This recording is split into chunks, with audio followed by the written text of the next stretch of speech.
Mahkamah Rayuan melepaskan Rosmah. Mahkamah Persekutuan mendengar hujah pendakwa raya untuk heret Syed Saddiq ke penjara. Prosiding jenayah melibatkan Rosmah Mansor berhubung dakwaan pengubahan wang haram berjumlah 7 juta ringgit kini berakhir sepenuhnya selepas pihak pendakwaan memutuskan tidak meneruskan rayuan terhadap pembebasan Rosmah.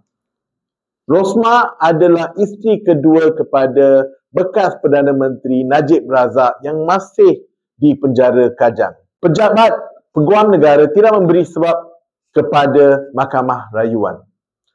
Projek Sama, satu inisiatif NGO, melaporkan minggu ini yang 1/3 kes korupsi melibatkan ahli politik sejak 2018 berakhir dengan kerajaan memilih untuk tidak meneruskan pendakwaan ataupun memberi pelepasan. Adakah isteri ahli politik pun boleh masuk dalam kumpulan ini?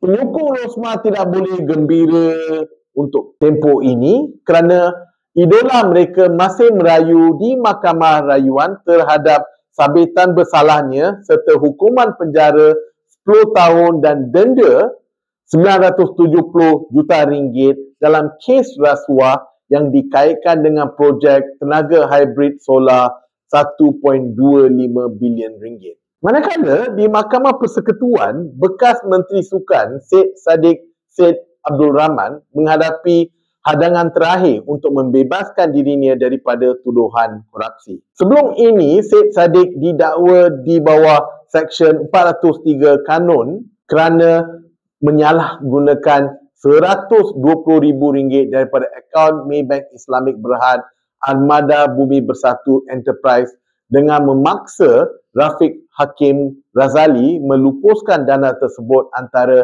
8 sehingga 21 April 2018. Mahkamah Rayuan melepaskannya daripada sabitan kesalahan ini pada 25 Jun 2025.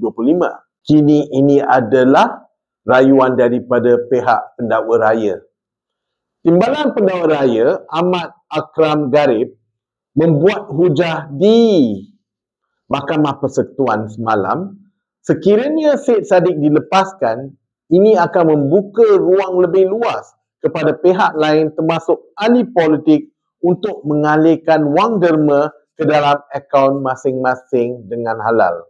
Dia menuduh Syed Saddiq selaku responden meminta dana awam berdasarkan naratif pengorbanan tetapi telah menggunakan dana itu demi kepentingan sendiri. Untuk peminat hiburan negara, kami boleh memberitahu yang artis Bella Astila hadir di mahkamah semalam memakai baju kurung pink dan duduk dengan keluarga Syed Saddiq. Mahkamah Persekutuan akan membuat keputusan berkenaan isu ini tidak lama lagi.